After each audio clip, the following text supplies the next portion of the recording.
Mga kapatid at mga kaibigan, muli tayong nagbabalik sa isa na namang bahagi ng ating serye, Kontra Kulam mula sa Biblia. Ito na ang part 4 at kung nasubaybayan ninyo mula part 1, 2 at 3, alam ninyo na ang ating paglalakbay ay hindi lamang basta usapan tungkol sa mga hiwaga ng kulam, barang at masamang espiritu, kundi ito'y isang malalim na pagsisisid sa salita ng Diyos upang ating matuklasan kung paano tayo makakalaban sa mga kapangyarihan ng kadiliman. Ngayon po, habang kayo ay nakikinig, iniimbitahan ko kayong buksan ang inyong puso at isipan dahil ang ating pag-uusapan ay hindi basta katang isip, hindi basta alamat, kundi mga bagay na nararanasan ng ating mga kababayan mula noon hanggang ngayon. At higit sa lahat, tutuklasin natin kung paano tayo binibigyan ng Diyos ng sandata laban sa kulam at gawa ng kaaway.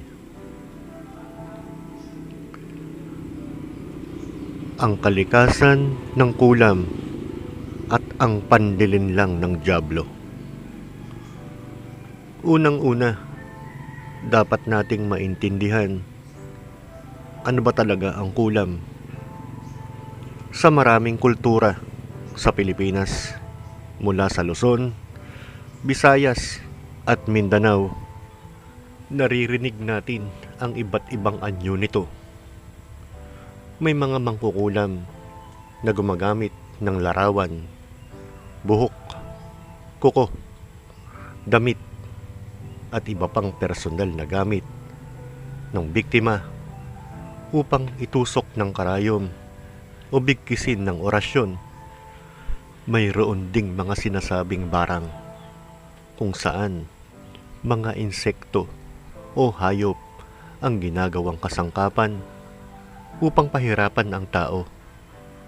At mayroon ding mga bulong, dasal at ritual na tila nakaugat sa kasaysayan ng ating mga ninuno. Pero mga kapatid, ang lahat ng ito ay may isang ugat lamang, pandilin lang ng dyablo. Sabi sa Korinto, at hindi katakataka sapagkat si Satanas man ay nagpapakunwaring anghel ng kaliwanagan. Ibig sabihin, kahit ang mga gawa ng kulam ay parang may kapangyarihan, ang lahat ng ito ay huwad. Ang tunay na layunin ng kaaway ay takutin, pasakitan, at ilayo ang tao sa Diyos. Kaya tandaan natin, ang kulam ay hindi mas makapangyarihan kaysa sa Diyos. Mga halimbawa ng pag-atake ng masamang espiritu. Marami sa ating mga kababayan ang nagkukwento na sila raw ay tinamaan ng kulam. Biglang nagkasakit na hindi maipaliwanag ng doktor. Laging masama ang pakiramdam o kaya'y may nararamdaman na parang karayom na tumutusok sa katawan. Mayroon ding mga nagsasabing nakakarinig sila ng bulong, may sumusunod na anino, o may nakikitang kakaibang nilalang sa dilim. Kung tutuusin, hindi imposible ang mga karanasang ito. Dahil sa Biblia mismo, may mga tao na inaalihan ng masamang espiritu. Isang halimbawa ay nasa Marcos 5:1 hanggang 13, kung saan May lalaking inaalihan ng maraming demonyo na tinatawag na Legion. Siya'y naninirahan sa libingan, sumisigaw gabit araw at nilalason ang kanyang sarili. Ngunit nang dumating si Jesus, kahit ang mga demonyo ay lumuhod at sumunod sa kanyang salita. Mga kapatid, ito ang malinaw na paalala. Anumang lakas ng kulam o demonyo, kapag humarap sa kapangyarihan ng Diyos, ito'y lumalapit at sumusuko.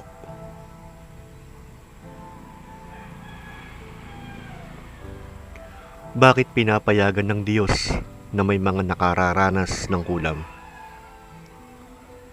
Minsan tinatanong ng marami, kung makapangyarihan ang Diyos, bakit hinahayaan niya na may mga taong makaranas ng kulam? Mga kapatid, ito'y malaking katanungan. Pero ang sagot ay nasa salita ng Diyos mismo.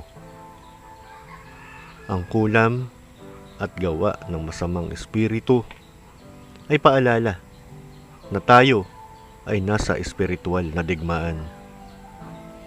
Hindi ito laban ng laman at dugo lamang, kundi laban sa mga kapangyarihan sa kalangitan.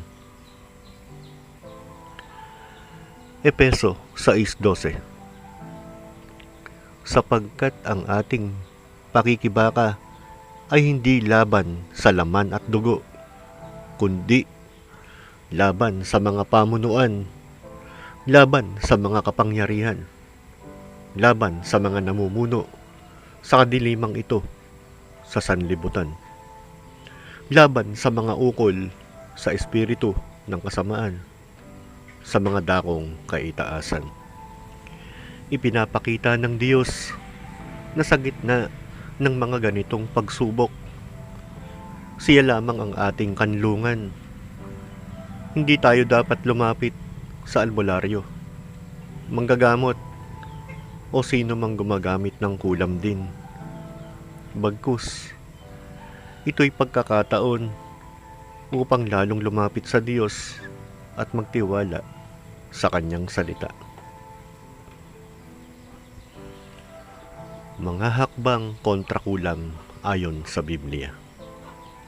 Ngayon, dumako tayo sa pinakamahalagang bahagi. Paano natin malalabanan ng kulam mula sa Biblia? Narito ang ilang hakbang na malinaw na ipinapahayag ng salita ng Diyos.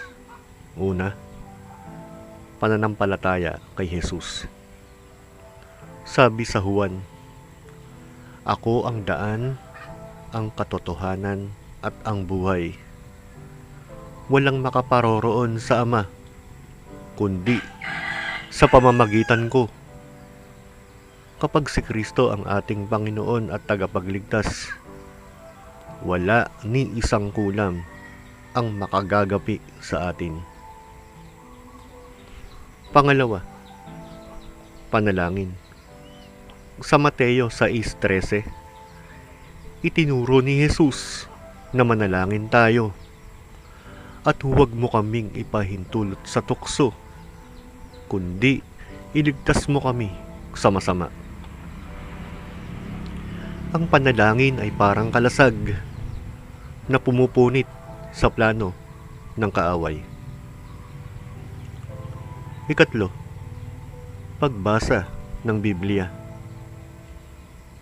Sabi sa Hebreo 4:12, sapagkat ang salita ng Diyos ay buhay at mabisa at higit na matalas kaysa alinmang tabak na may dalawang talim. Ang kulam ay takot sa salita ng Diyos. Kapag lagi nating binabasa at isinasapuso ito, hindi makakapasok ang masamang espiritu. Ikaapat, pag-asa sa dugo ni Kristo. Sa pahayag 12:11, sinabi, "At siya'y kanilang dinaig dahil sa dugo ng kordero at dahil sa salita ng kanilang patotoo." Walang kulam ang makakatalo sa kapangyarihan ng dugo ni Kristo na ibinuhos sa krus. Ikalima, pag-iwas sa kasalanan at tukso. Ang kulam ay kadalasang may kapangyarihan lamang kapag ang tao ay nakabukas sa kasalanan. Pero kapag tayo ay namumuhay ng malinis, ang Espiritu Santo ang siyang nagiging ating proteksyon.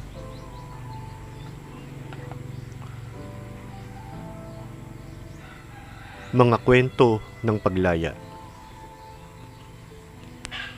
Sa maraming probinsya, may mga taong nagpatotoo na sila raw ay pinalaya ng Diyos mula sa kulam. Isang babae ang laging sinasaktan ng hindi nakikitang kamay, laging may pasa at sugat sa katawan. At sinasabi ng ilan na siya raw ay tinamaan ng kulam ng kanilang kapitbahay. Marami silang nilapitan, albularyo, manggagamot, at iba pa. Pero lalo lang lumala. Hanggang sa siya ay dinala sa isang pastor at doon siya ipinagdasal gamit ang mga salita mula sa Biblia. Pinatawad niya ang kanyang kapitbahay at siya ay nanampalataya kay Jesus. Unti-unting nawala ang mga sugat at ang mga pananakit. Hanggang ngayon, siya'y buhay na patotoo na ang Diyos lamang ang tunay na makakapagpalaya. Mga kapatid, ito ang paalala. Huwag tayong lalapit sa kadiliman upang labanan ang kadiliman. Ang liwanag lamang ni Kristo ang tanging sagot. Ang mas malalim na digmaan, espiritual na gera. Hindi natin dapat ipagwalang bahala ang kulam ay bahagi lamang ng mas malaking larawan. Ito'y piraso ng espiritual na gera na matagal nang nagaganap sa bawat kasalanan, sa bawat tukso, sa bawat takot. Nandyan ang kaaway upang tayo'y pabagsakin. Ngunit tandaan ninyo ito. Sa 1, kayong mga anak ay sa Diyos at sila'y inyong dinaig sapagkat lalong dakila ang nasa inyo kaysa nasa sanlibutan.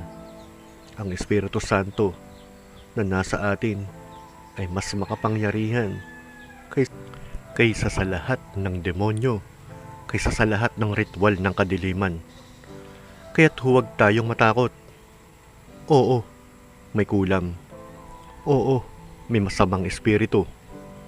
Pero higit na dakila ang ating Diyos. At bago tayo magtapos, iiwan ko sa inyo ang mga salita mula sa awit. Walang masama ang mangyayari sa iyo, ni anumang salot na lalapit sa iyong tolda, sapagkat ang kanyang mga anghel ay bibigyan niya ng utos tungkol sa iyo, upang ingatan ka sa lahat ng iyong mga lakad. Mga kapatid, walang kulam ang makakatalo sa proteksyon ng Diyos. Maraming salamat sa inyong pakikinig. Ito po si Haji Garcia. At muli, ito ang ating kontrakulam mula sa Biblia, Part 4. Pagpalain kayo ng Diyos. Amen.